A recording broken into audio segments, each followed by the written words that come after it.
पण उद्योग व्यवसाय हे लिमिटेशन आहे त्याला. इथं पाहिजे तसे उद्योग मोठे झाले नाहीत. इथं तासावडे MIDC सुरू झाली, पण तिथं मोठ्या फॅक्टरी आल्या नाहीत. आता भाजपमधील अतुल बाबांनी सध्या त्यांचं खूप नाव इथं गाजतंय. राजकीय वारं सुटलंय आणि त्या राजकीय वाऱ्यामध्ये आम्ही जे मतदार आहोत त्यांना नेमकं हवंय काय. तर पहिली तर गोष्ट, आपल्या जिल्ह्यामध्ये उद्योजकता विकास झाला पाहिजे. आज या ठिकाणी खेड्यापाड्यातील मुलं मुली या ठिकाणी आपल्या रोजगारासाठी, पोटासाठी या ठिकाणी मुंबई आणि पुण्यासारख्या मोठमोठ्या शहरामध्ये जात आहेत. फक्त सातारा आणि कोल्हापूरमध्येच कराड शहरचं नाव आहे, पण ह्याच्या व्यतिरिक्त अजून बाहेरच्या देशात आमच्या कराड शहरचं नाव यायला पाहिजे. येस कणीदार खमंग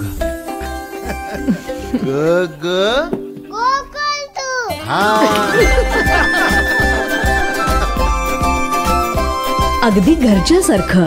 कणीदार खमंग म्हणजेच गोकुळ तूप. दर्शक हो, नमस्कार. KK न्यूजमध्ये आपल्या सर्वांचं स्वागत आहे.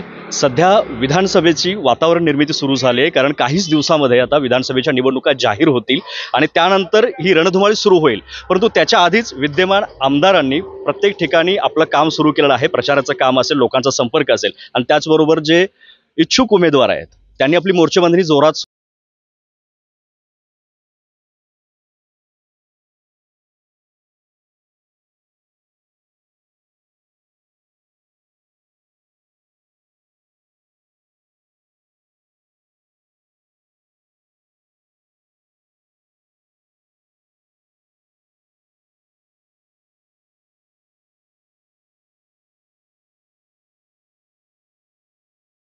लोकांना काय म्हणायचं ही त्यांची मतं आपण जाणून घेणार आहोत. आज सध्या आपण आलेलो आहोत कराडमध्ये, जिथं कराडचा एक मोठा वारसा आहे. कारण देशाला, राज्याला पहिले मुख्यमंत्री दिलेले यशवंतराव चव्हाणजी ज्यांनी या कराडमधून आहेत, आणि इथं एक राजकीय मोठा वारसा आहे. या कराडमध्ये सध्या आपण आहोत आणि त्यांच्याच इथं स्वर्गीय यशवंतरावजी चव्हाण यांच्या समाधीस्थळावरती, प्रीतिसंगमावरती सध्या आपण आहोत. आणि इथं खूप सारे लोक आपल्याला आतमध्ये भेटलीत, काही तरुणही इथं भेटलेत की ज्यांना खूप बोलायची इच्छा होती या निमित्तानं. आणि हा मतदारसंघ मूळ म्हणजे कराड दक्षिणमध्ये येतोय, आणि इथं सध्या विद्यमान आमदार आहेत पृथ्वीराज चव्हाण बाबा, आणि त्याचबरोबर आता सध्या त्यांच्या विरोधात महायुतीतून भाजपच्या तिकिटावरती सध्या चर्चेत नाव जे आहे ते आहे अतुल भोसले. कृष्णा जी संस्था आहे त्या संस्थेचे सर्वेसर्वा, आणि त्यामुळं त्यांचंही काम इथं फार जोरात चालू आहे. आणि लोकसभेचं जे आता जी निवडणूक झाली त्याच्यातलं एक मताधिक्य आणि त्याचा टक्केवारी बघितलं तर इथं काहीतरी ही निवडणूक फार चुरशीची होणार आहे, असं एकंदरीत दृश्य निर्माण झालंय. खऱ्या अर्थानं आज आमच्या या कराड नगरीला फार मोठा सामाजिक आणि राजकीय वारसा लाभलेला आहे. कारण की या महाराष्ट्राला पहिले मुख्यमंत्री आमच्या कराड नगरीतून गेलेले आहेत. खऱ्या अर्थानं आमची खूप मोठी नेतृत्व महाराष्ट्राला, देशाला येस खूप मोठं नेतृत्व या ठिकाणी महाराष्ट्राला व या देशाला मिळाले आहेत. खऱ्या अर्थानं सांगायचं झालं तर कराड नगरीचा सामाजिक विकासही खूप झालेला आहे. पण आम्ही युवा पिढीसाठी खऱ्या अर्थानं इथं कंपन्या असतील, रोजगार मोठ्या प्रमाणात असतील, हे उपलब्ध झाले पाहिजेत. कारण की आज या ठिकाणी खेड्यापाड्यातील मुलं मुली या ठिकाणी आपल्या रोजगारासाठी, पोटासाठी या ठिकाणी मुंबई आणि पुण्यासारख्या मोठमोठ्या शहरामध्ये जात आहेत. म्हणजे प्रत्यक्षपणे तुला असं म्हणायचं की अजून एवढे रोजगार निर्माण झालेले नाहीत. म्हणजे इथल्या जे एवढ्या सत्ता होत्या आतापर्यंत, आता जे आमदार आहेत सध्याचे पृथ्वीराज बाबा, तेही एकीकडे मुख्यमंत्री होते महाराष्ट्र राज्याचे, तरीही एवढी डेव्हलपमेंट इथं झालेली नाही. खऱ्या अर्थानं म्हणजे तसं झाले डेव्हलपमेंट कराड नगरीमध्ये किंवा हे झालेत. कारण की आदरणीय तेवढी झालेली नाही. कारण की आदरणीय यशवंतरावजी चव्हाण साहेब असतील, त्यांच्या काळामध्ये गव्हर्नमेंट कॉलेज असतील, हे सर्व आदरणीय साहेबांची देण आहे. खऱ्या अर्थानं मला वाटतं की कराड नगरीचा विकास खूप झालेला आहे आणि इथून पुढे चांगल्या पद्धतीनं व्हावा अशी आमच्या राजकीय अपेक्षा अशी आहे की विकास फार चांगला व्हावा. फार चांगला, फार भारी बोलला पटकन. काय वाटतंय? तर नमस्कार, माझं नाव वसीम आणि मी HM कॉलेजचा विद्यार्थी आहे. तर सरांनी विचारल्याच्या त्या प्रश्नावरती मी बोलू इच्छितो की राजकीय वारं सुटलंय आणि त्या राजकीय वाऱ्यामध्ये आम्ही जे मतदार आहोत त्यांना नेमकं हवंय काय. तर पहिली तर गोष्ट, आपल्या जिल्ह्यामध्ये उद्योजकता विकास झाला पाहिजे. बऱ्याच जे आमदार आहेत जे आमदार आहेत त्यांनी केलायच, पण थोडंफार क्षुल्लक प्रमाणात राहिलाय, तर त्याच्यावरती पण त्यांनी लक्ष द्यायला हवं. आणि रोजगार निर्मिती जर झाली तर इथले जे विद्यार्थी आहेत त्यांना पुणे मुंबई सारख्या शहरामध्ये जायची गरज लागणार नाही. तर एवढाच जो मुद्दा आहे माझा. रोजगाराबद्दल शेवटी तरुणाई म्हटल्यानंतर आपल्याला पुढलं फ्युचर जे आहे ते रोजगारावरतीच अवलंबून असते, त्यामुळे तुम्ही मॅक्झिमम त्या गोष्टीवरती बोलणार. परंतु कराड शहराला एवढं ऐतिहासिक महत्व आहे, इथल्या कित्येक गोष्टींना. आता मला काही वेळापूर्वी एक वयस्कर काका भेटले होते, इथल्या काही विहिरींचं मला इतिहास सांगत होते. तर ही असं काहीतरी नाव घेतलं, तर ते एवढी डेव्हलपमेंट व्हायला पाहिजे, त्याचं पुढं नाव व्हायला पाहिजे तिथं. म्हणजे जसं ऐतिहासिक महत्व वाढल्यानंतर पुरातत्व विभागाने किंवा शासना स्तरावर तिथे ते पर्यटन व्हायला पाहिजे. हे काही होत नाही, ह्याही गोष्टी व्हायला पाहिजे. जसं तुम्ही रोजगाराचं बोललात, बोला सर तुम्ही आता. हा, नमस्कार. के न्यूजचे सर्व संपादक आणि डायरेक्टरांचं कराड नगरीत मी एक नागरिक म्हणून सरचं स्वागत करतो. कराडचं खास वैशिष्ट्य जे आहे ते हा कृष्णा कोयनेचा संगम 90 अंशाचा आहे साहेब. हा असा संगम तुम्हाला कुठंच पाहायला मिळणार नाही, एकमेव शहर आहे. नाही, हे इतकं महत्व आहे, इतक्या सगळ्या गोष्टी आहेत, परंतु कुठेतरी राजकीय दृष्टिकोन कमकुवत आहे का, किंवा महत्वाकांक्षा इतकी जास्त नाही का? कारण का डेव्हलपमेंट का झाली नाही? कारण इकडे कोल्हापूरला कनेक्टेड आहे, सातारा पुणे, आणि एवढा हायवे टच असताना सुद्धा जसं आता ह्या तरुणांनी आपली एक निराशा दाखवली की इथं रोजगार तेवढे नाहीये. नाही, काय झालं, स्वातंत्र्यानंतर संयुक्त महाराष्ट्राच्या चळवळीचं आदरणीय कैलासवासी यशवंतराव चव्हाण साहेबांनी महाराष्ट्राचं 2 वेळा नेतृत्व केलं, आणि राज्याचे पहिले मुख्यमंत्री म्हणून सुद्धा यशवंतराव चव्हाण साहेब होते. त्यांच्या कालखंडामध्ये इथं अनेक कॉलेजेस झाले, गव्हर्नमेंट कॉलेज झाली, ITI झाले, सायन्स कॉलेज झाले. त्यानंतर आमच्या कर्मवीर भाऊराव पाटलांनी 1954-55ला सद्गुरू गाडगे महाराज कॉलेजची स्थापना केली.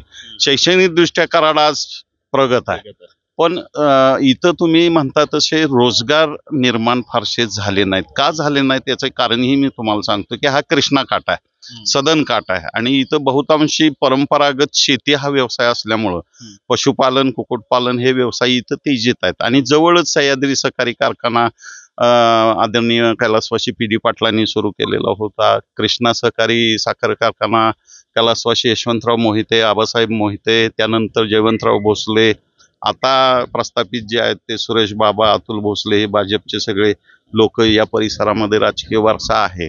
पण उद्योग व्यवसाय हे लिमिटेशन आहे त्याला. इथं पाहिजे तसे उद्योग मोठे झाले नाहीत. इथं तासावडे MIDC सुरू झाली, पण तिथं मोठ्या फॅक्टरी आल्या नाहीत.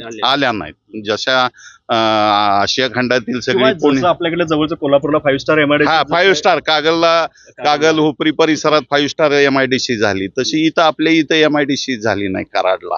मला मुलींच्याकडनं काही प्रतिक्रिया पाहिजेत, कोणी बोलायला काय, की आता नवीन मतदार आहात तुम्ही आणि बोलायचंय.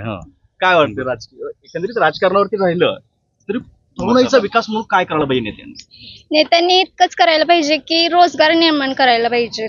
रोजगाराबरोबर आता ते बोललेत, परंतु अजून एक असं वाटत नाही का की एक तिने नीतिमत्ता अशी पाळली पाहिजे की येत्याला तरुणाईला एक आदर्श निर्माण होईल? नाहीतर मग काय म्हणतात, अस्वस्थता जी राजकारणातली आहे ती तरुणाई पण म्हणते की बाबा जाऊ दे बाबा, हे सगळं वाईट चाललंय.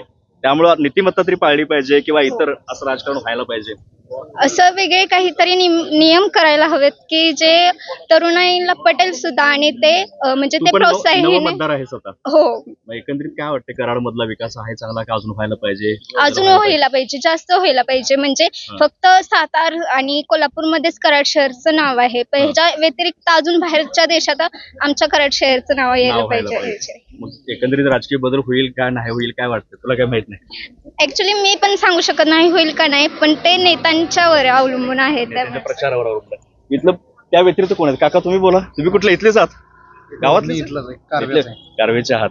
आता जसं मी या मुलांच्याकडे जाणून घेतलं की मुळात नेमकं आम्हाला कुठल्या पक्षाचं कुणाचं काही देणं घेणं नाही, परंतु इथं लोकांना महत्वाचं काय पाहिजे असते, सामान्य लोकांना, की बाबा आमचा विकास आणि आमच्या पुढल्या येणाऱ्या पिढीला, आमच्या पोराबाळांना कुठे चांगलं फ्युचर इथंच लवकरच जवळपास मिळावं. त्याच्यासाठी आम्हाला त्यांना पायपीट करून किंवा